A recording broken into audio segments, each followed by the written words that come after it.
ऐसे मैसेज आ रहे हैं कि विड्रॉल आने के बाद आप हमें यूएसडीटी भेजो, हम आपको पेमेंट देंगे। तो ये कम्युनिटी के लिए बड़ा डेंजरस मुद्दा है। ये मैं पहले इसलिए बोल रहा हूँ 9 दिन 8 दिन पहले कि सभी ने अलर्ट रहना भी जरूरी है, मगर इसका हल भी निकलना जरूरी है। इसलिए मैं ये बात रखा हूँ। कोई जानकार अगर इसमें से है तो बड़ी उपलब्धि होगी सभी के लिए। धन्यवाद जी। थैंक यू शेरी भाई इंफॉर्मेशन को ना कंटिन्यू करवाइए प्लीज। बिल्कुल बिल्कुल भाई बिल्कुल। जी अपने पारस भाई, अरे बोल तो मैं कह रहा हूँ शेरी भाई, आपकी भाई आपकी आवाज ना बड़ी वो हो रही, वो पड़ती हो रही थी, आपकी आवाज ना क्लियर नहीं आ रही थी, वो आवाजें ऐसी आ रही थी ना, तो सुनाई नहीं दे रहा था। अभी आ रही है, अभी आ रही है क्या? अब क्लियर है। नहीं मैं ये कह रहा हूँ कि जो उसकी एक कॉपी नहीं भेजी है, जो अभी रोशन भाई ने पढ़ी थी ना, उसकी एक कॉपी मेरे पास नहीं आई है। तो भैया ने मुझे नहीं भेजी, जैसे सुबह भेजी थी, अभी नहीं भेजी। तो मैं कहां से उसको, या तो रोशन भाई मुझे फॉरवर्ड करे वो इन्फॉर्मेशन, या फिर दो भाई अगर सुन रहे हैं तो वो मुझे पड़ी है। दादा मेरे पास भी नहीं आई है, भैया से लेनी पड़ेगी। मन की बात में है ना, वो मन की बात में पड़ी है, ये मन की बात पे पड़ी हुई है पारस जी, दोपहर की थी। अच्छा मन की बात पर दोपहर वाली तो मैंने पढ़ दी, वो मन की बात मंच पे है, अवेलेबल है। हाँ जी जी जी जी जी। तो वो तो मैं एक्सप्लेन कर चुका हूँ शायद, मेरे ख्याल से नया कुछ डाला था दोपहर में, और उन्होंने एक है जो अभी, अरे ये वो डालिए डॉक्टर साहब, जिसके बारे में आपने सवाल रखा था दोपहर में। ये एक इन्फॉर्मेशन थी दोपहर की, मन की बात पर डाली हुई थी, जो अभी रोशन भाई ने पढ़ के सुनाई है। हाँ तो जब मैंने पूछा था उसके बाद क्वेश्चन पूछा था जैन सर, ये उसी के लिए प्रोफेसर ने डाला था। पारस भाई आपने जो सवाल पूछा था ना, एक बंदा आपसे ऐसा ये मन की बात है, ये मन की बात है, दोनों भाइयों का है। तो ऐसे है कि अगर मन की बात है तो वापस पढ़ने में कोई दिक्कत ही नहीं है भैया, कोई दिक्कत नहीं। तो क्योंकि जो हम वापस उसमें बातें करते रहेंगे, टाइम निकल जाएगा, समय निकल जाएगा। तो अभी की कोडिंग नहीं डाली है, अभी 10 बजे वाली जो कोडिंग आनी थी, 10 बजे वाली जो आप 2 बजे बोल रहे थे, 10 बजे ये आपके पास आपने पढ़ा नहीं था, ये छूट गया था, ये पढ़ा नहीं था, छूट गया था ये, है ना सर? आप डिस्कस नहीं कर पाए थे इसको, ये बाद में डाले थे। ठीक है, कोई बात नहीं, कर दे दो, फिर से कर दो भैया, कोई दिक्कत। ठीक है चलिए, मुझे एक बार कंफर्म कर दीजिए, मेरी आवाज क्लियर आ रही है आपको? लाउड एंड क्लियर भैया। ठीक है बस, ठीक है। चलिए सभी भाइयों को नमस्कार फिर से। और ये इन्फॉर्मेशन दोपहर की है, आफ्टरनून की। जो मैंने क्वेश्चन एक पूछा था अपने ही मंच के एक भाई से, क्वेश्चन आया था टीजीएल और टीएमसी, जो नोवा टीएमसी है, उसमें कोई आपस में संबंध है या नहीं। उनके हिसाब से गूगल बता रहा है कि संबंध नहीं था, इनमें आपस में रिलेशन नहीं है। ठीक है, तो वही उसी को उन्होंने जस्ट हमारे दो भाई ने इसको क्लैरिफाई किया कि इनका रिलेशन है या नहीं। तो ट्रेजर मेटा जो कॉइन है टीएमसी, मेरे ख्याल से कॉइन यहाँ पर ना लिख करके ट्रेजर मेटा कॉर्पोरेशन होना चाहिए। टीएमसी का फुल फॉर्म है ट्रेजर मेटा कॉर्पोरेशन, यहाँ पर कॉइन शायद जल्दीबाजी में लिख गया है। और उसकी पेरेंट मदर जो कंपनी है ट्रेजर ग्लोबल इनकॉर्पोरेशन, जिसे हम टीजीएल बोलते हैं, उनके बीच में अकाट कानूनी और तकनीकी संबंधों के जो मतलब ये हमारे पास कुछ फैक्ट है, हमारे पास कुछ तथ्य है जो ये प्रूव करते हैं कि इनके बीच में कानूनी संबंध है, उनके मतलब पूरा के बीच में रिलेशन मतलब स्थापित हो रहा है। और ये कोई अफवाह नहीं है, ये कोई झूठ नहीं है कि ये आपस में इनका कोई रिलेशन नहीं है। ठीक है, ये बिल्कुल सच है कि आपस में इनका बहुत रिलेशन है, और ये इसकी मदर कंपनी है। तो ये जो तथ्य उन्होंने रखे हैं उनका ये कहना है, इन्हें सीधे उनके मुंह मारे या उनको बताइए सीधा कि जो ये कह रहे हैं कि इनमें कोई संबंध नहीं है। तो टीएमसी और टीजीएल मदर कंपनी के अकाट्य कानूनी व तकनीकी साथ यहाँ पर दिए हो, टेक्निकल प्रूफ मिला हुआ है। प्लीज म्यूट कर लीजिए, कुछ आवाज आ रही है, कुछ साउंड आ रहा है, म्यूट करिए सरी भाई, साउंड आ रहा है। तो इनको बोले यार माइक अपना या बंद रखा करो भाई अपने। अरे जुबराज भाई जी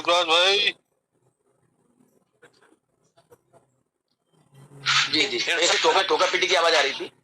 जी इरशाद भाई। तो टीएमसी एंड टीजीएल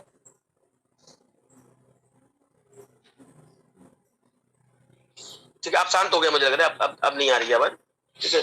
तो टीएमसी एंड टीजीएल, जो TMC treasure Meta corporation and TGL treasure global incorporation जो कंपनी है हमारी, उसके अकाट कानूनी व तकनीकी साक्ष्य यहाँ पर दिए हुए हैं कि उनमें आपस में संबंध स्थापित है, संबंध एग्जिस्ट करता है। उसका यहाँ पर कानूनी मतलब लीगल और तकनीकी मतलब टेक्निकल साक्ष्य मतलब प्रूफ यहाँ पर है, दिया है उन्होंने। पहला पॉइंट है एसईसी मतलब security exchange commission of America, जो जो जो जैसे अपने यहाँ सेबी होता है इंडिया में, वैसे वहां पर एसईसी होता है, सिक्योरिटी एंड एक्सचेंज कमीशन। तो एसईसी फाइलिंग एंड डिस्क्लोजर्स, ठीक है। तो उसमें जो फाइलिंग हुई है वहां पर जो डॉक्यूमेंट सबमिट किए गए उससे भी ये फैक्ट निकल के आया है, अदर कंपनी टीजीएल है। तो इस तथ्य क्या है यहाँ पर, जो ट्रेजर ग्लोबल इनकॉर्पोरेशन टीजीएल जो है वो अमेरिका के नेस्डेक पर ऑलरेडी एक लिस्टेड पब्लिक कंपनी है। पब्लिक कंपनी का मतलब है जो पब्लिकली उनको इंफॉर्मेशन निकाल सकते हैं कि उसका सीईओ कौन है, उसके मतलब जो अलग अलग पोजीशंस पे चेयर में उसका प्रेसिडेंट कौन है, जो भी कंपनी में पोस्ट होती है, वो अगर उन्हें पता करना हो पब्लिक, इजीली हम ये डिस्क्लोज, कंपनी डिस्क्लोज करती है पब्लिकली, और पब्लिक हर चीज, हम हर बात यहाँ पर जान सकते हैं जब पब्लिक कंपनी होती है। प्राइवेट लिमिटेड की बात, पब्लिक जब कंपनी बन जाती है तो उसकी हर इंफॉर्मेशन ट्रांसपेरेंट रखनी पड़ती है कंपनी को, जिससे हर कोई उसके बारे में जान सके, ठीक है। तो नैस्डैक पर ऑलरेडी ये पब्लिक लिस्टेड पब्लिक कंपनी है। अमेरिकी कानून जो एसईसी है, ठीक है, उसके अनुसार कोई भी लिस्टेड कंपनी जो लिस्टेड हो चुकी है ऑलरेडी नैस्डैक पर, जो लिस्टेड हो चुकी है, अपनी सहायक कंपनी हो, सहायक कंपनी या ये कह लीजिए सब सब्सिडरीज कंपनी से बोलते हैं, अपने सबऑर्डिनेट बोल लीजिए, सबऑर्डिनेट या अपने ही कंपनी से का कुछ मतलब क्या बोलते हैं उपक्रम जैसे बोलते हैं, सब सिस्टम बोल लीजिए, या फिर सब्सिडरी कंपनी जो सहायक कंपनी है, जो उसकी एसोसिएट कंपनी है, ठीक है। कंपनियों डिजिटल एसेट्स या आधिकारिक पार्टनरशिप को छुपा नहीं सकती। अगर कोई कंपनी जो नैस्डैक पे लिस्टेड हो रही है, ये भी बताना पड़ेगा कि हम खुद तो लिस्ट हो ही रहे हैं, उसे ये भी बताना पड़ेगा कि हम और कंपनी दूसरी दुनिया की और कौन सी कंपनी हमसे जुड़ी हुई है, और हमारी सहायक कंपनी कौन सी है, हमारा फंड कितना है, उनको उसकी सारी जानकारी रखनी पड़ती है, कुछ भी चीज छुपा नहीं सकती वो, ठीक है। तो टीजीएल के आधिकारिक जो वित्तीय दस्तावेज है, जो टीजीएल के जो उन्होंने ऑफिशियल जो अपने लीगल डॉक्यूमेंट, जो फाइनेंशियल दस्तावेज, फाइनेंशियल डॉक्यूमेंट जो सबमिट किए हैं, लीगल जो वित्तीय दस्तावेज सबमिट किए हैं, और एसईसी जो है उसका जो डिस्क्लोजर रिपोर्ट आई है, एसईसी से निकालनी पड़ी है ये रिपोर्ट, वो ऑब्वियसली वो फ्री में नहीं निकलती, उसकी पूरा पर फीस होती है, जैसे दो भाई बता रहे थे। उसमें मेमोरेंडम और आरओसी या कंपनी और चीज बता रहे थे, वो ये चीजें डॉक्यूमेंट निकालने के लिए पूरा प्रॉपर प्रोसेस होता है, और कुछ रीजन होना चाहिए उसका, तो ये डॉक्यूमेंट भी निकाले जाते हैं, बट उसकी फीस होती है। तो इसमें दिया हुआ है कि टीजीएल के आधिकारिक वित्तीय दस्तावेजों जो फाइनेंशियल डॉक्यूमेंट जो सबमिट किए हुए हैं, ठीक है, और एसईसी जो security exchange of commission disclosure reports में ट्रेजर फंड और उसके डिजिटल टोकन्स जो टीएमसी का स्पष्ट उल्लेख कंपनी के स्ट्रेटेजिक रेवेन्यू मॉडल, जो उनका रेवेन्यू मॉडल बताना पड़ता है कि हमारी कंपनी कैसे रेवेन्यू जनरेट करेगी, कैसे फंड जनरेट करेगी, फ्यूचर में कैसे इनकम करेगी, इसको बोलते हैं रेवेन्यू मॉडल बताना, कि कहां से फ्यूचर में इनकम कहां से आएगी, क्या मॉडल है रेवेन्यू, क्या मॉडल है पैसा जनरेट करने का, मतलब इनकम जनरेट करने का, तो बोलते हैं स्ट्रेटेजिक मतलब स्ट्रेटजी क्या रहेगी, मतलब प्लानिंग क्या है, मतलब कैसे जनरेट होगा, कैसे रेवेन्यू जनरेट होगा उस सिस्टम का, उसका मॉडल बने पूरा एक्सप्लेन करना पड़ता है, और डिजिटल एसेट बैंक के रूप में दर्ज है। कुल मिलाकर डॉक्यूमेंट जो एसईसी का जो डिस्क्लोजर डॉक्यूमेंट है, उसकी जो डिस्क्लोजर है, उसमें ये चीज साफ तौर पर दर्ज है कि ट्रेजर फंड जो इकोसिस्टम है, ट्रेजर मेटा जो इकोसिस्टम है, ठीक है, उसके डिजिटल टोकन टीएमसी का स्पष्ट उल्लेख कंपनी के स्ट्रेटेजिक रेवेन्यू मॉडल और डिजिटल एसेट बैंक के रूप में दर्ज है। मतलब ये चीज डॉक्यूमेंट से साफ निकल के आ रही है, ठीक है। तो ये कोई झुटला नहीं सकता इस चीज को कि टीएमसी उसका नहीं है, मतलब टीएमसी का संबंध नहीं है टीजीएल से, कोई झुटला नहीं सकता। Second point, smart contract and blockchain provenance, ठीक है। प्रोविनेंस मतलब जैसे उसका ब्लॉकचेन के थ्रू भी रिलेशन यहाँ पे हुआ है, कि अभी भी एक पॉइंट निकल के आया था जो हमने परसों डिस्कस किया था, कि ब्लॉकचेन में भी फंडिंग जो उसने दी है वो भी सिंकिंग हुआ है। हमारी ब्लॉकचेन पर जो नेटवर्क है वो टीजीएल से भी सिंक हुआ है, टीजीएल फंड प्रोवाइड कर रहा है अपनी एक फंडिंग, एक सपोर्ट जो है फाइनेंशियल सपोर्ट मदर कंपनी से भी मिला है, और एक तो खुद का फंड है ही हमारा टीएमसी के पास, हमारा टीएमसी के पास, और यूजर का भी फंड वहां पे है, लेकिन खुद पेरेंट कंपनी ने भी फाइनेंशियल सपोर्ट बैकअप दिया है, ठीक है। तो स्मार्ट कॉन्ट्रैक्ट जो ओनरशिप है, स्मार्ट कॉन्ट्रैक्ट से चल रहा है कि है वो ओनरशिप किसके पास है, ओनरशिप जो नोवा टीएमसी का जो स्मार्ट कॉन्ट्रैक्ट है उसकी ओनरशिप किसके पास है, टीजीएल के पास है। मतलब असली मालिक बताया था ना दो भैया ने कल के नोटिस में, असली मालिक जो है, असली की हड्डी जो है वो कौन है, TGL है, ठीक है। भले ही हम लिस्ट किसको कराने जा रहे हैं, लिस्ट कराने जा रहे हैं नोवा TMC को, लेकिन असली मालिक कौन है उसका, मतलब बैकएंड में, मतलब पूरी जो आम आदमी को नहीं, हर किसी को नहीं पता, लेकिन असलियत में असली में मालिक कौन है उसका, TGL है उसका, ठीक है। तो smart contract ownership and blockchain provenance, blockchain कभी झूठ नहीं बोलती, ये फैक्ट है बिल्कुल। ब्लॉकचेन पर जो चीज डेटा एक बार दर्ज हो जाता है कोई उसको हटा नहीं सकता और झूठ नहीं बोलती कभी। तो TMC ट्रेजर मेटा कॉइन, थोड़ा ये कंफर्म करना पड़ेगा कि कॉइन इंटेंशनली लिखा है यहाँ पर कि ट्रेजर मेटा कॉर्पोरेशन को ही कॉइन वर्ड यूज किया है यहाँ पर। TMC की full form treasure Meta corporation है, ठीक है। यहाँ पर किसी को पहली बार ट्रेजर मेटा कॉइन बोलते हैं भैया, तो भैया तो जी एक बार वो आ जाएंगे, कंफर्म करेंगे उनसे। तो TMC ट्रेजर मेटा कॉइन ये स्मार्ट कॉन्ट्रैक्ट का जो निर्माण यानी डिप्लॉयमेंट है, उसके इन लिक्विडिटी पूल, ठीक है, का सीधा संबंध उसी कॉर्पोरेट वॉलेट और डोमेन से है। मतलब जिस वॉलेट में से फंडिंग लिक्विड हो रही है, TMC के लिए का लिक्विडिटी पूल मेंटेन हो रहा है, उसी वॉलेट से फंड आया है। मतलब वो किसका है, TGL का, मतलब उस सेम वॉलेट से फंडिंग हुई है। कहने का मतलब मुझे ये कहना चाहिए, स्मार्ट ब्लॉकचेन कभी झूठ नहीं बोलती। TMC स्मार्ट कॉन्ट्रैक्ट का निर्माण यानी डिप्लॉयमेंट और उसके जो इनिशियल जो इनिशियल जो मिली है TMC को, उसका सीधा संबंध उसी कॉर्पोरेट वॉलेट्स और डोमेन से है। उसी कॉर्पोरेट वॉलेट मतलब उसी मतलब से है जहां जो ट्रेजर ग्लोबल के आधिकारिक तकनीकी इंफ्रास्ट्रक्चर लिंक्ड है। मतलब जो इसके आधिकारिक इंफ्रास्ट्रक्चर से लिंक है, किसके, TGL के, जो TGL से लिंक है, मतलब इन शॉर्ट ये समझिए जो TGL से लिंक है, जिस वॉलेट का संबंध है, उसी वॉलेट से संबंध किसका स्थापित हुआ है TMC का। अगर एक ही वॉलेट से दोनों जगह फंडिंग है, मतलब दोनों में रिलेशन है, नहीं तो सेम वॉलेट से दोनों जगह फंड क्यों जाए। TGL को भी उसी फंड गया था इनिशियली, और वॉलेट से अभी किसको फंड जग गया है, TMC को, ठीक है। तो कोई भी सोचित इंजीनियर ब्लॉकचेन पर जाकर, मैसेज आ रही है, कौन, मुझे मेरी आवाज क्लियर है? बिल्कुल भाई, बिल्कुल बिल्कुल। हाँ, कोई भी स्वघोषित इंजीनियर ब्लॉकचेन पर जाकर कॉन्ट्रैक्ट के डिप्लॉयर एड्रेस, ठीक है, डिप्लॉयर जब स्मार्ट कॉन्ट्रैक्ट पहली बार बनता है, डिप्लॉय किया जाता है, पहले उसको मतलब लाइव किया जाता है, लागू किया जाता है, उसको बोलते हैं डिप्लॉयमेंट करना। किसी प्रोडक्ट को मार्केट में उतारने को बोलते हैं कि उस प्रोडक्ट को हमने डिप्लॉय किया कंपनी ने। देखिए पहले उसकी डिजाइनिंग होती है ऑन पेपर, पहले उसकी रिक्वायरमेंट गैदर की जाती है कि उस प्रोडक्ट से आप क्या क्या सर्विस चाहते हो। जैसे वॉशिंग मशीन, नई वॉशिंग मशीन, नए फीचर आ रहे हैं, नए फीचर आ गए वॉशिंग मशीन में, तो पहले उसकी फीचर आए कहाँ से, वो कस्टमर से तो रिव्यू लिया गया, कस्टमर से फीडबैक लिया गया कि भाई तो और तुम क्या सोचना चाहते हो वॉशिंग मशीन में, और क्या तुम्हारी कमी रह रही है, तो अपने रिव्यू दे देते हैं और वो कंपनी के पास जाते हैं। फिर कंपनी उसी चीज पे काम करना स्टार्ट करती है। यूजर की रिक्वायरमेंट फ्यूचर में ये आ रही है तो भी उसमें डाली जाए, वॉशिंग मशीन में फीचर डाला जाए। तो ऐसे ही अभी तो नया उसमें कुछ ना कुछ एड ऑन होता रहता है, हर टेक्नोलॉजी आती रहती है। अगर नया एड ऑन ना हो ना तो पुराना मॉडल लंबे समय तक टिक ही नहीं सकता मार्केट में। कुछ ना कुछ, चाहे वो टीवी हो, फ्रिज हो, वॉशिंग मशीन हो, कोई भी आइटम जो हम लेते हैं, कुछ ना कुछ इसमें आप टाइम बाई टाइम देखिए। मोबाइल देख लीजिए, मोबाइल हर 3 महीने में उसका नया वर्जन आ जाता है। जैसे आज अगर मैं यूज कर रहा हूँ ओप्पो F27 फॉर एग्जाम्पल, तो 2 महीने बाद F29 आ जाएगा, ज्यादा टाइम नहीं लगेगा नया मॉडल आने में। तो क्योंकि जब तक अपडेट नहीं करेगा कोई कंपनी अपने आप को, वो सर्वाइव नहीं कर पाया लॉन्ग टाइम। नोकिया इसलिए मार्केट से गायब हो गया कि वो अपने आप को टाइम बाई टाइम अपडेट नहीं कर पाया, ठीक है। तो वही बात हो रही है यहाँ पर कि स्वघोषित जो इंजीनियर ब्लॉकचेन पर जाकर, मतलब ठीक है, ब्लॉकचेन पर जाकर कॉन्ट्रैक्ट के डिप्लॉयड एड्रेस जिसको बोलते हैं, जब स्मार्ट कॉन्ट्रैक्ट को डिप्लॉय किया जाता है तो उसका जो एड्रेस होता है उसको बोलते हैं डिप्लॉयड एड्रेस। ये ट्रेसेबिलिटी, उसको ट्रेस करके कोई भी चेक कर सकता है। जैसे BSC स्कैन पे जाके हम अगर मैं स्मार्ट कॉन्ट्रैक्ट एड्रेस पता हो, वॉलेट का पता हो, कंप्यूटर का जब हमें एड्रेस पता रहता था, विड्रॉल एड्रेस, वॉलेट का एड्रेस पता रहता था जहाँ से विड्रॉल रहते हैं, डिपॉजिट एड्रेस, वॉलेट का एड्रेस पता रहता था जहाँ पर कंपनी को।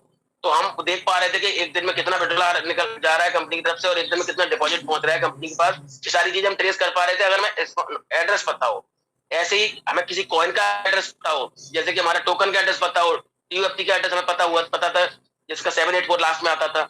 अभी हमें NBT का भी स्मार्ट एड्रेस दिया था दुबई में, इसका 42 लास्ट में आता था। तो अगर जब लाइव हो जाएगा तो उस स्मार्ट कॉन्ट्रैक्ट से हम पूरी उसी ट्रेस कर सकते हैं कि कितना सेल हुआ, मार्केट कितना बाई हुआ, कितना वॉल्यूम है उसका, मार्केट कैप कितना है, ठीक है, उसकी प्राइस जो पूरा ग्राफ स्टडी कर सकते हैं, चार्ट स्टडी कर सकते हैं, एक दिन का, एक महीने का, एक घंटे का, 15 मिनट का, जब सारा कुछ स्टडी कर पाएंगे। तो ओवरऑल मतलब अल्टीमेटली मेन रिक्वायरमेंट क्या है सारा कुछ करने के लिए? किसी भी टोकन को, किसी भी ट्रेस करने के लिए उसकी पूरी ट्रांजेक्शन हिस्ट्री लेने के लिए क्या रिक्वायरमेंट है?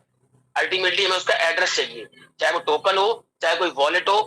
अगर हमें एड्रेस पता चल जाए, हम सारा कुछ ट्रांजेक्शन निकाल सकते हैं, ठीक है। तो उससे हम चेक कर सकते हैं। मतलब कुल मिला के पहला पॉइंट में, दूसरा पॉइंट में ये इनके बीच में रिलेशन स्थापित किया गया है कि उसी वॉलेट से ये टीएमसी को, जिस वॉलेट से शुरुआत में फंडिंग गई थी, किसको? टीजीएल, ठीक है। पॉइंट है trademark, intellectual property and ecosystem branding, ठीक है। ट्रेडमार्क क्या होता है? ये आपने कुछ नहीं होंगे। ट्रेडमार्क एक शब्द कॉपीराइट, एक होता है पेटेंट, ठीक है। ये अलग अलग चीजों को इशू होते हैं। कॉपीराइट किसके लिए इशू होता है? जैसे कोई मूवी बनाई किसी डायरेक्टर ने, प्रोड्यूसर ने, या कोई सॉन्ग लॉन्च किया, ठीक है, या कोई सीरियल कोई बनाता है, टीवी सीरियल, जैसे रामानंद सर का जैसे रामायण थी, या ठीक है पीआर चोपड़ा का जैसे श्री कृष्णा आया था। तो ये इनका कॉपीराइट किसके रहता है? मतलब ये अगर ये सेम सीरीज अगर कोई और चैनल अगर प्रेजेंट मतलब चलाना चाहेगा, तो पहले उसे कॉपीराइट खरीदने पड़ेंगे, यहाँ से राइट्स खरीदने पड़ेंगे। पीआर चोपड़ा या उनके जो भी उनके वो हैं मतलब उत्तराधिकारी हैं, उनसे खरीदने पड़ेंगे। तब वो उस प्रोग्राम को, सेम प्रोग्राम जो ऑलरेडी सालों पहले आया हुआ था, उसको दोबारा अगर उन्हें प्रचारित करना है तो उनको राइट्स खरीदने पड़ेंगे, ठीक है। तो उसको बोलते हैं कॉपीराइट। ट्रेडमार्क किसको बोलते हैं? ट्रेडमार्क का कहाँ शब्द यूज होता है? जैसे मान के लिए कोई पेप्सी की बोतल आती है, कोको कोला की बोतल 400 ml की, और पेप्सी की बोतल देखना और आप फैंटा की बोतल देखना, इनका ऑब्वियसली टेस्ट तो अलग है ही। जो लिक्विड उसके अंदर भरा है उसका तो टेस्ट अलग है ही। बोतल की डिजाइन भी अलग अलग है। अगर आपने देखी हो तो बोतल की डिजाइन देखिए, जो बोतल आती है उसकी डिजाइन कोको कोला की अलग होगी, पेप्सी की थोड़ी अलग मिल सकती है, या फैंटा की थोड़ा कर्व रहती है। तो डिजाइन में ये डिजाइन भी ट्रेडमार्क कराई जाती है। ये डिजाइन एक बार उन्होंने अपने नाम से ट्रेडमार्क करा लिया इसको, तो इसको कोई दूसरा यूज नहीं कर सकता। सेम डिजाइन दूसरी कोई कंपनी डिजाइन को यूज नहीं कर सकती। अपने नाम से उन्होंने एक तरह से ट्रेडमार्क ले लिया उसका, ठीक है। ऐसी कॉपीराइट मैंने बताया किस चीज का लिया जाता है, ऐसे पैटेंट लिया जाता है जब कोई नोवेल आइडिया, मतलब जिससे कोई प्रोडक्ट, ऐसा कोई प्रोडक्ट बन सकता है जो सोसाइटी को मतलब हेल्प करे, या फिर इंडस्ट्रियल पॉइंट ऑफ व्यू से इंडस्ट्री को फायदा पहुंचाने के लिए हिसाब से अगर कोई बनाया गया है, जो आइडिया रहते हैं, नोवेल आइडिया या कोई प्रोडक्ट जो बनता है, वो पेटेंट करा सकते हैं हम लोग, ठीक है। जैसे एक 12 साल के बच्चे ने सर्कुलर चेस बनाया था। सर्कुलर चेस मतलब नॉर्मली चेस कैसा होता है आप देख चुके हैं, चेस जो मिलते हैं, तो एक सर्कुलर चेस बनाया था, उसको पेटेंट था 12 साल के बच्चे ने, और आज उसको पेटेंट को फिर किसी कंपनी को सेल भी कर दिया, करोड़ों रुपए में मिले हो। तो ओवरऑल ये सारे ये चीजें कहाँ डिस्कस होती है? इंटेलेक्चुअल प्रॉपर्टी किसको बोलते हैं? दो तरह की होती है। एक तो होती है हमारा जमीन जायदाद, ठीक है, गोल्ड, हमारा घर, ये भी प्रॉपर्टी है। तो ये जो है इंटेलेक्चुअल प्रॉपर्टी में नहीं आता है। इंटेलेक्चुअल प्रॉपर्टी होता है जो आपने या नॉवल, अपना कोई विचार आइडिया, मतलब आपने कोई रिसर्च करी जो यूनिक है अपने आप में, जो वर्ल्ड में किसी ने नहीं किया, और उस आइडिया के बेसिस पर अगर कोई कंपनी उसको, अगर आप किसी को दे देते हो, अपना आइडिया पेटेंट करा के उसको सेल कर देते हो, तो वो कंपनी आपसे परमिशन लेगी, तब वो उस आइडिया का यूज करके कोई प्रोडक्ट लॉन्च कर सकती है फ्यूचर में, और उसकी रॉयल्टी आपको लाइफ टाइम मिलती रहेगी। रॉयल्टी आपको लाइफ टाइम मिलती रहेगी, ठीक है। जैसे जो एनएफटी है, एनएफटी जो क्रिएट करता है वो उसका क्रिएटर, तो क्रिएट जितनी बार वो एनएफटी बाई सेल होती जाएगी, जो उसकी कॉस्ट बढ़ती जाएगी, प्राइस बढ़ती जाएगी, लेकिन जो क्रिएटर पहली बार आया था उसको लाइफ टाइम रॉयल्टी मिलती है जितनी बार वो सेल होगी, ठीक है। तो यहाँ पर trademark, intellectual property and ecosystem branding, जो इकोसिस्टम हमारा बनना है उसकी ब्रांडिंग हमारा होने वाली है, जो अभी प्रमोशन भी उस सिस्टम करने वाला है, तो उसकी ब्रांडिंग से रिलेशन साबित हुआ है कि जिस तरह से ब्रांडिंग जिस तरह से प्रचार प्रसार टीजीएल का हुआ था, उसी तरह से किसका हो रहा है, होने वाला है तुम्हारा टीएमसी का, ठीक है। तो ट्रेजर ब्रांड, उसका लोगो जो देखोगे, अगर ट्रेजर ब्रांड का लोगो देखोगे, ट्रेजर ब्रांड और उसका लोगो, ट्रेजर में के बौद्धिक संपदा अधिकार, जो जैसे बोलते हैं इंटेलेक्चुअल प्रॉपर्टी, बौद्धिक संपदा अधिकार, बौद्धिक संपदा बोलिए फिर से समझिए। बौद्धिक संपदा मतलब फिजिकल संपदा की बात नहीं हो रही है। फिजिकल एसेट अलग होते हैं और बौद्धिक इंटेलेक्चुअल एसेट अलग होते हैं, ठीक है। इंटेलेक्चुअल एसेट मतलब आइडिया, कोई जरूरी नहीं है फिजिकल कोई प्रोडक्ट हो जिसको महसूस कर सके, ठीक है। दिमाग में कोई उपज आया, उसको आपने पेटेंट करा दिया, ठीक है। कोई सोच अपनी पेटेंट करा दी, तो उसको बोलते हैं संपदा, बौद्धिक संपदा का, जैसे इंग्लिश में बोलते हैं इंटेलेक्चुअल प्रॉपर्टी राइट, कानूनी रूप से ट्रेजर ग्लोबल इनकॉर्पोरेशन के स्वामित्व में रहते हैं। ठीक है, तो मतलब ट्रेजर ब्रांड की हम बात कर रहे थे, उसके राइट्स पहले से ही किसके नाम से मार्केट में दर्ज है, मतलब उसमें कानूनी रूप से किसके नाम से ये इंटेलेक्चुअल प्रॉपर्टी राइट दर्ज है, टीजीएल के नाम से। तो ये भी एक पॉइंट साबित कर रहा है कि जिस ट्रेजर ब्रांड के हम गुणगान करते हैं पिछले 1.5 साल 2 साल से पेट्रोल नहीं आने के बाद भी, वो ऑलरेडी ट्रेजर ब्रांड कहां से ओरिजिनेट हुआ है, कहां से उसकी उत्पत्ति हुई है, टीजीएल से उत्पत्ति हुई है, ना कि टीएमसी से। टीएमसी तो बाद में नाम पड़ा है उसका, 12 कंपनी का मर्जर करके टीएमसी, उससे और ओरिजिनल तो हम सब बताया तो भैया टीजीएल नाम उसका, ट्रेजर मेटा नहीं, ट्रेजर ग्लोबल इनकॉर्पोरेशन। ठीक है, तो ये भी प्रूव कर रहा है कि टीजीएल और टीएमसी में डेफिनेटली रिलेशन है, कि अगर टीजीएल नहीं होता, कोई भी बाहरी प्रोजेक्ट टीजीएल के रजिस्टर्ड ट्रेडमार्क जो टीजीएल ने ऑलरेडी जिसका ट्रेडमार्क रजिस्टर करा रखा है, और ट्रेजर नाम का उपयोग करके, उसने ट्रेजर नाम का भी करा रखा है, ट्रेजर ब्रांड का भी वो रजिस्ट्रेशन ले रखा है, और मतलब मिला के ऑलरेडी उसने इस चीज का रजिस्ट्रेशन अपने नाम से, पेटेंट अपने नाम से, ट्रेडमार्क उस चीज का, तो उसी नाम से दूसरी कोई कंपनी बिना उसकी परमिशन के अपना उसी नाम से दूसरा कोई कंपनी नहीं लॉन्च कर सकती। ठीक है, क्योंकि ऑलरेडी उसका नाम, वो नाम टीजी यूज कर चुकी है। ठीक है, तो ट्रेजर नाम का उपयोग करके ग्लोबल मार्केट में ट्रेड नहीं कर सकता। ऐसा करना तुरंत गंभीर कॉर्पोरेट कॉपीराइट उल्लंघन लागू हो जाएगा, उस पर मुकदमा, टीजीएल उस पर मुकदमा ठोक देती टीएमसी पे, अगर वो पार्ट नहीं होता तो। अगर टीएमसी टीजीएल पार्ट नहीं होता तो अभी तक टीएमसी पे मुकदमा ठोक देती टीजीएल कि हमारा नाम का यूज कैसे कर लिया आपने। ठीक है, प्रूव करता है कि कई पार्ट है। 4 point, official corporate white paper ने दिया था, जो कॉर्पोरेट व्हाइट पेपर रहता है, और इकोसिस्टम जो मैपिंग है वो भी रिलेट कर रहे हैं एक दूसरे से। ठीक है, मतलब टीएमसी और टीजीएल को रिलेट कर रहे हैं आपस में। तो treasure Meta corporate, treasure Meta मतलब टीएमसी के आधिकारिक जो व्हाइट पेपर जो आया था, पेपर आया आधिकारिक मतलब ऑफिशियल व्हाइट पेपर, मतलब श्वेत पत्र बोलते हैं उसको, आधिकारिक जो व्हाइट पेपर और इकोसिस्टम रोड में साफ तौर पर टीजीएल का मूल आर्किटेक्ट एवं पेरेंट पीरियड बॉडी दर्शाया गया है। मतलब जो मूल आइडिया, जो मूल सिस्टम जो टीजीएल में था, रेवेन्यू सिस्टम कहाँ नजर आया है, वही मॉडल मनी जनरेट करने का, मतलब पैसा जनरेट करने का जो मॉडल फॉलो कर रहा था, वही मॉडल कहाँ किस फॉलो करता है, तुम्हारा टीएमसी।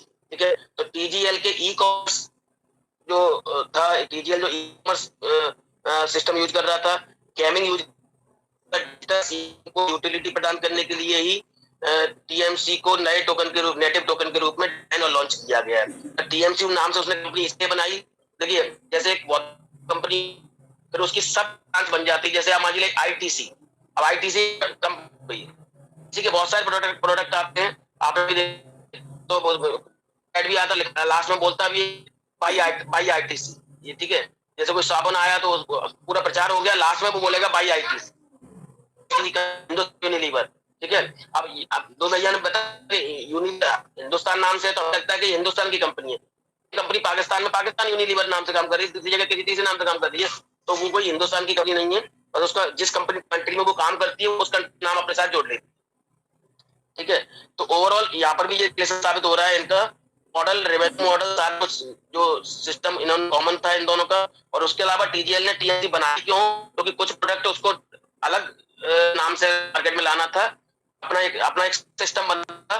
ठीक है, मेन सिस्टम से हटके एक सब सिस्टम बनाना था, इसलिए उसने टीएमसी लाया। ठीक है, तो ई कॉमर्स, गेमिंग और डिजिटल रिवार्ड्स इकोसिस्टम को यूटिलिटी प्रदान करने के लिए, मतलब उसका यूज केस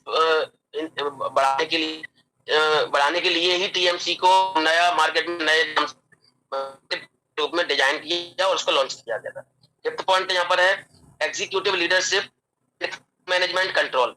तो इनकी लीडरशिप है, जो एग्जीक्यूटिव लीडरशिप है, जो टॉप मैनेजमेंट है, जो जिसके हाथ में सीईओ, जो जिसके हाथ में पावर है, फाइनेंशियल पावर और डिसीजन लेने की पावर है, वो दोनों का मैनेजमेंट टीम जो है सेम है, या उनमें काफी लोग कॉमन है। ठीक है, जो लोग टॉप लेवल पे बैठे हुए हैं डिसीजन लेने के लिए टीजीएल में, वही मैनेजमेंट के काफी लोग यहाँ पर कहाँ हैं डिसीजन लेने के लिए, टीएमसी। ठीक है, तो मतलब कहने वाले एक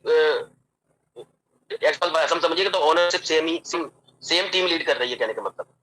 तो executive leadership and control, cross management ये भी समझिए, जैसे मान लीजिए मैं अपने ही हमारे कॉलेज का एग्जांपल दूं कि मान लीजिए हमारे कॉलेज की 4 ब्रांच है इंडिया में और मैं काउंसलर हैं वो चारों की है, फिर उनके अलग बच्चे हो गए 3-4 एक दे दी जैसे चेन्नई।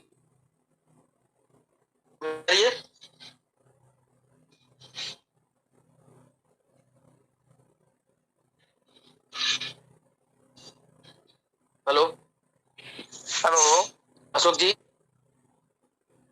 हाँ आवाज आ रही है? आ रही है तो कोई बात। हाँ नहीं नहीं, मुझे ऐसा लगा कि बीच में थोड़ा एक सेकंड के लिए सिग्नल कम हुआ। देखिए एग्जीक्यूटिव लीडरशिप सबको पता है कि एग्जीक्यूटिव लीडरशिप बात आ रही है क्रॉस कंट्रोल। क्रॉस मैनेजमेंट किसको बोलते हैं? जैसे मान लीजिए हमारे चांसलर यूनिवर्सिटी के, तो उनके 4 यूनिवर्सिटियां इंडिया में, चेन्नई में है, एक दूसरे ये अलग, एक बॉम्बे। तो क्रॉस मैनेजमेंट मतलब क्या होगा कि 3 लड़के हैं तो 2 साल वही कैंपस के रेसिडेंट बनते हैं, फिर अगर तो फिर और दूसरा कोई लड़का उनका किसी दूसरे कैंपस का प्रेसिडेंट बनता है 2 साल के लिए, तो आपस में एक्सचेंज करते हैं। मान लीजिए एक किसी भी लड़के ने बेलोर ब्रांच 2 साल के लिए और दूसरे किसी लड़के आंध्र प्रदेश ब्रांच संभाली, तीसरे ने सपोज यहाँ पर हमारे ब्रांच संभाली, फिर वो आपस में एक्सचेंज हो जाते हैं 2 साल बाद। तो मैनेजमेंट उनका बदलता रहता है, मतलब एक ही नहीं होता है जो के लिए उस ब्रांच को संभालेगा, तो वो आप में एक्सचेंज भी होते रहते हैं। तो कभी कभी जो मैनेजमेंट टीएससी का होता है, ठीक है, वो 2 साल या टीएमसी को होता है, फिर वो वही मैनेजमेंट कहाँ चला जाता है टीएल संभालने के लिए, फिर वापस से फिर वो एक्सचेंज होती रहती है कहने के मतलब, ठीक है। तो उसको बोलते हैं क्रॉस मैनेजमेंट कंट्रोल। तो कॉर्पोरेट गवर्नेंस के रिकॉर्ड्स गवाह है टीजीएल की core executive team, management team और टेक्निकल जो है टेक्निकल एडवाइजर है, की मतलब टेक्निकल और सलाहकार मतलब एडवाइजर। जो टेक्निकल एडवाइजर टीम है उनकी सीधी देखरेख में ही ट्रेजर फंड और ट्रेजर प्रोजेक्ट का संचालन और नीति निर्धारण होता है। मतलब जो टीम पूरा प्लानिंग करती है, जो टीम पूरी एडवाइजर टीम जो है, एडवाइजर जो टीम है, जो टेक्निकल एडवाइजर टीम है, वो उन्होंने वही सलाह प्लानिंग एग्जीक्यूशन जो ऑन पेपर ऑन सिस्टम जो टीम देख रही है हमारे को, वही टीम इसको देख रही है। टीएमसी ट्रेजर एंड फंड को, ट्रेजर में तुम्हारा ट्रेजर फंड नोवा सब देख रहे हैं, ठीक है। तो इससे मतलब इससे भी प्रूव हो रहा है सेम टीम अगर इसका मतलब उस टीम एक ही मालिक है तभी।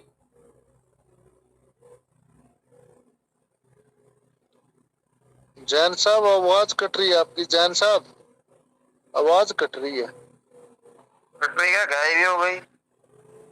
गायब हो गया ना? हाँ देखिए कभी हम बोले हमारी फीलिंग लग जाए यार, पहले तेरी लग रही है। मेरे भी दिमाग में बंद हो गया आना कट कह रहे हो तो बिल्कुल गायब हो गए भाई, कहाँ चले गए जैन साहब? जैन साहब एक बार लीव करके वापसी आओ। भाभी ने फील्डिंग सेट कर दी भाई। कम न कम हमारे से पहले फील्डिंग लगी रहती है और स्पिनर मजे लेते हमारे यहाँ ना। बड़ा भाई है, मजे भी ले सकता है। माहौल अभी वो नहीं है। अरे मजे कहाँ, ये शेरी भाई कह रहा था, सोनू भाई कह रहा आवाज कट रही है, शेरी भाई बोल रहा गायब ही होगी कति। तो जैन साहब एक बार लीव करके आओ। अरे हमें तो आदत पड़ रही है सुबह सोने की। आदत नहीं, अपने को मौका ही चाहिए, बोलने का मौका चाहिए बस। इधर आवाज कटी नहीं। अरे रहने दो शेरी, पता क्या तू बीच में टेक लगाता है, लेकिन एक ऐसा भी होना चाहिए जो बात करता रहता है। जैन साहब दोबारा लीव करके आओ। देखो कोई हैंड रेज कर, दोबारा किसी उससे तो नहीं आया। सोनू भाई राम राम। अरविंदर सिंह राम राम। काजी काजी प्रभु धर्म भी हो गए हैं यार। अरे टाइम मान दे, आपके सामने रविंद्र जी आपके सामने पार्टी हो रही है, वह थोड़ा टाइम मान दे। जी जी जी जी। जैन साहब अगर आप कंफर्ट जोन में हो तो दूसरे फोन से आओ। ऐसी जानकारी छुपी हुई है, लास्ट पड़ा हुआ है और उसके लिए हम इंतजार कर रहे हैं। जैन साहब लीव करके आओ। तो फिर देखो अभी रोशन भाई ने पढ़ा, सोनू भाई, सोनू भाई आगे जान साहब आगे आगे आगे जान माइक अनम्यूट करो, जान साहब आ चुके हैं। जान साहब आवाज चली गई थी आपकी।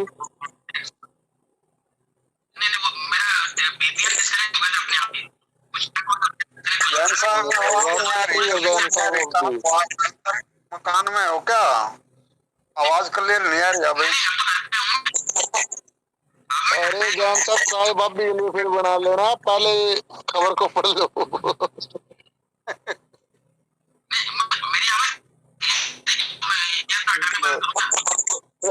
चलिए शेरी भैया जानता हूँ, आवाज का क्या हो रहा है? कहीं कुछ दिक्कत तो नहीं?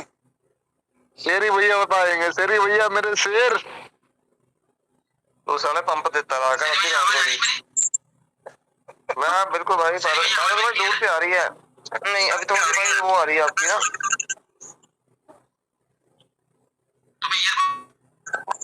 नहीं परस भाई ठीक है साहब, आप मकान की छत पे चढ़ जाओ, ऊपर है। एक मिनट भाई, सर भाई परफेक्ट क्लियर नहीं आ रही। अभी हाँ अभी क्लियर है? अब ठीक है हाँ जी हाँ जी, अभी क्लियर है। क्लियर है एकदम। ठीक है। तो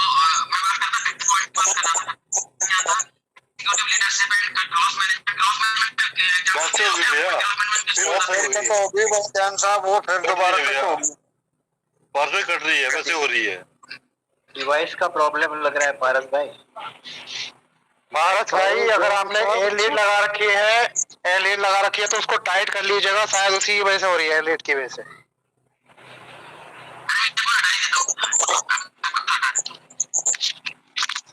स्पीकर का प्रॉब्लम है।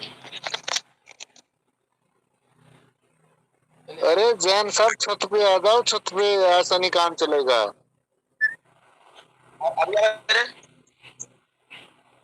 ओके सर, ओके अभी आ रही है अब आवाज क्लियर, आप बोलो। हाँ हाँ बढ़िया। Executive leadership and cross management control, ठीक है, उस पॉइंट की बात है। अभी थोड़ा म्यूट कर लीजिए प्लीज अपने आप को, जो कुछ साउंड आ रहा है किसी माइक से, ठीक है। तो देखिए कॉर्पोरेट गवर्नेंस में बात कर रहा था, क्रॉस मैनेजमेंट किसको बोलता है ना, एक ही मान लीजिए कि टॉप मैनेजमेंट या कोई किसी व्यक्ति ब्रांच बढ़ते बढ़ते 4-5 ब्रांच हो गई, 4-5 कंपनी उसी एक ही आदमी की हो गई, तो वो अकेला संभाल नहीं पाए, तो जैसे सारे लड़के हुए करता है नॉर्मली, तो ये कि हम एक लड़के को एक ब्रांच देती है हमेशा के लिए, तो एक तरीका वो होता है। और दूसरा होता है क्रॉस मैनेजमेंट, 2 साल लड़का एक दुकान एक ब्रांच लेगा, तब तक दूसरे 4 मतलब 2-2 साल हर बच्चे एक ब्रांच संभालेगा, फिर वो आपस में एक्सचेंज कर लेंगे। 2 साल बाद एक लड़का दूसरी ब्रांच चला जाएगा, दूसरा इधर आ जाएगा, इस तरह से एक्सचेंज करना जिसे बोलते हैं, तो बोलते हैं क्रॉस मैनेज, ठीक है। और दूसरा यही समझिए कि जो टीएल क्रॉस जो मैनेजमेंट है वो कभी 2 साल के लिए टीएमसी को हैंडल कर रहा है, फिर टीएमसी फिर वो एक्सचेंज हो गया, टीएमसी का जो मैनेजमेंट था वो टीजीएल संभालने चला गया, टीजीएल का मैनेजमेंट टीएमसी को संभालने के लिए आ गया, तो आपस में टीम एक्सचेंज होती रहती है उनको, तो क्रॉस मैनेजमेंट बोलते हैं, क्रॉस मैनेजमेंट कंट्रोल, ठीक है। तो कॉर्पोरेट गवर्नेंस के रिकॉर्ड्स जो जब गए कॉर्पोरेट गवर्नेंस के, तो वो गवाह रहे हैं कि टीजीएल की कोर एग्जीक्यूटिव टीम, टीजीएल की कोर एग्जीक्यूटिव मैनेजमेंट और तकनीकी सलाहकारों की सीधी देखरेख में ही treasure fund, treasure meta projects का संचालन और नीति निर्धारण होता है। मतलब जो technical advisor team, management team, executive team, core executive team है जो टीजीएल की है, उन्हीं की देखरेख में किसका मतलब किसका संचालन हो रहा है, तुम्हारे ट्रेजर मेटा प्रोजेक्ट का संचालन हो रहा है। तो इससे ये प्रूव हुआ है कि मैनेजमेंट दोनों का सेम है, इसका मतलब दोनों रिलेटेड है, मतलब डेफिनेटली टीएमसी उसका पार्ट है, ठीक है। दोनों के प्रशासनिक और रणनीतिक निर्णय एक ही बोर्ड रूम में तय होते हैं, एक ही मीटिंग में, एक ही बोर्ड रूम मीटिंग में टीजीएल के डिसीजन मतलब के लिए निर्णय लिए जाते हैं, उसी बोर्ड रूम मीटिंग में टीएमसी के लिए निर्णय लिए जाते हैं, ठीक है। तो दुबे भैया का सीधा और अंतिम चैलेंज कुल मिलाकर ये है, अंतिम चैलेंज के देखिए एक तो संदेश तो तब होता है जब कोई वो अपनी तरफ से मैसेज दे रहे हैं, अब यहाँ चैलेंज है उनका, क्योंकि उन पे उनके इन्फॉर्मेशन पे क्वेश्चन में उठाया गया था, उन्होंने बोला था टीजीएल इसकी मदर कंपनी है, लेकिन उस पर डाउट है भाई की तरफ से, तो उन्होंने उसको चैलेंज किया है सीधा कि जो कोडिंग का नाम लेकर कम्युनिटी को गुमराह कर रहे हैं, वे जाकर अमेरिकी शेयर बाजार SEC के रिकॉर्ड्स और ब्लॉकचेन पर स्मार्ट कॉन्ट्रैक्ट की कॉर्पोरेट ओनरशिप को पढ़ लें, वहां पर प्रोविनेंस जिसे ओनरशिप उसको पढ़ लें, उसके डॉक्यूमेंट पढ़ लें, जो बड़ा बहुत ही कॉम्प्लेक्स डॉक्यूमेंट होता है, मतलब 120-25 पेजों का बताया रहते हैं तो भैया उसको पढ़ लें। आधी अधूरी जानकारी जैसे बोलते हैं, half knowledge is always dangerous, ठीक है।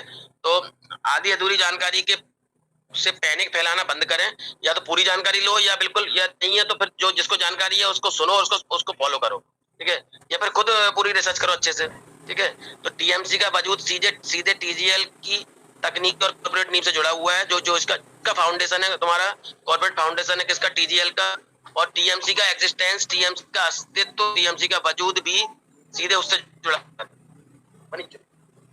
साथियों, ये 5 सॉलिड पॉइंट है, जो 5 उन्होंने पॉइंट हमने डिस्कस किए अभी, ये 5 ऐसे सॉलिड पॉइंट है, 5 ऐसे सॉलिड रीजन है जिनका पूरी दुनिया में किसी भी शिक्षित इंजीनियर के पास कोई जवाब नहीं है।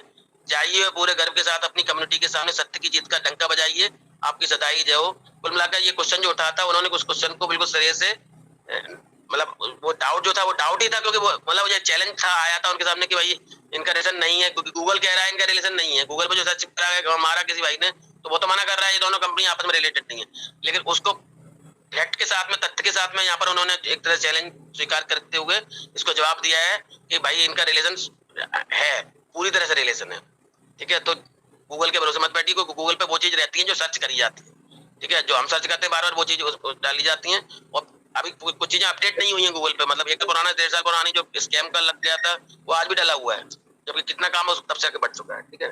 चलिए इसको इग्नोर करिए, ठीक है। आप नया नोटिफिकेशन का वो जो ज्यादा सर्च होएगा वो चीजें उसमें मिलेगा। सोनू भाई के घर 10 बंदे पूछेंगे भाई ने बाल कहाँ से कटवाए हैं, वो नाई का एड्रेस दे देंगे हमें, क्यों सोनू भाई? बिल्कुल। अब देखिए रात की इन्फॉर्मेशन मेरे ख्याल से अशोक भाई के पास आ गई, वो के पास आ गई क्या रात की इन्फॉर्मेशन? सुनो, आपने हर चीज को बढ़िया पढ़ा और आपको धन्यवाद देते हैं हम। पता क्या, देखो सुनो, जिसने सुना उसका भविष्य सफल हो गया और जिसने नहीं सुना उसका भविष्य अंधेरे में पड़ा है। मैंने शेरी भैया कहीं माइक को अनम्यूट किया हुआ है ताकि पारस जान की आवाज क्लियर आ सके। उन भाइयों को महसूस नहीं करना ये हमारा अनम्यूट क्यों किया गया, क्योंकि आवाज में दिक्कत आ रही थी। पारस जी आपने हर बात को सुना और समझा और सतेंद्र जी इसको गाइड करेंगे। सतेंद्र जी आप अपनी बात रखो, 2 मिनट और जैन साहब ने इसको जानकारी आ चुकी है।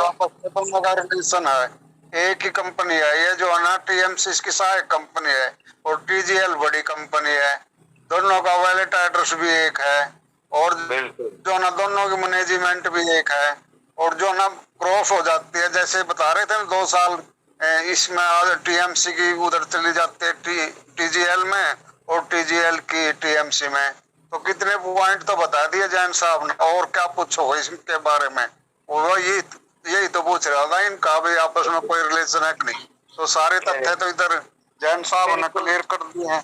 बिल्कुल भाई, देखो 70,000 का खर्चा है ना, और अगर हार्ड कॉपी करवाने $250 का अलग खर्चा है ना। वो आपसे फ्री में ये चीजें चाहते हैं कि ये पंप दे दें, आगे जाके दुबई भाई आगे पंप में आगे इनको कॉपी वगैरह निकाल के दे दें, वो चाहते फ्री में चीजें, जबकि उनको पता सब कुछ ठीक है। शेरी भैया भाई को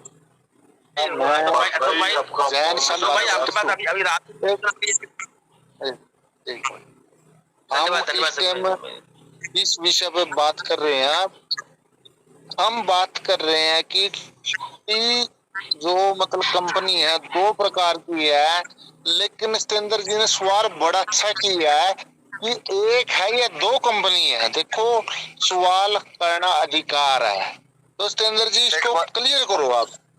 सोनू भैया, जो TGL है वो बड़ी कंपनी है और जो TMC है वो इसकी सहायक सब है, छोटी कंपनी, ऐसे बता दो जैन साहब ने। जी भैया है तो जो मतलब समझो आप ब्रांच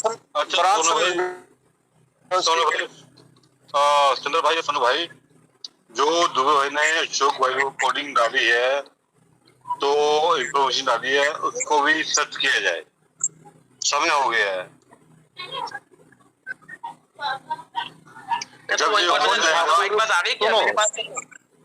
अमन भैया पता क्या है, अब पहले 2 आदमी गाइड करते थे, डॉक्टर जैन और अशोक राणा जी, लेकिन हमें रोशन जी को इसलिए इनवाइट किया गया क्योंकि 3 बार कानों में बात पढ़ने से स्ट्रोंग होती है।